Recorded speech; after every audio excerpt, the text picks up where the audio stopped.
Hey everyone, in this tutorial I'm going to talk to you about how you can connect Galaxy Fit 3 to an iPhone.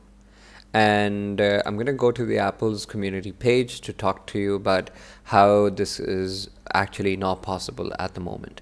Galaxy Fit 3 and newer Galaxy watches or wearables are not really suited for iPhones. iPhones have their own watches called Apple Watches, and the new Galaxy models of these wearables are not associated or not supported by iOS devices. Therefore, you can't really pair a Galaxy Fit 3 to an iPhone, unfortunately. Hate to break it to you, but this is the sad reality of where the technology is moving.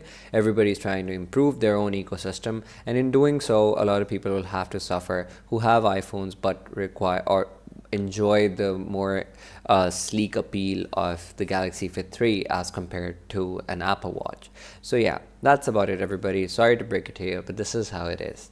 Thank you for watching. I hope this video was helpful.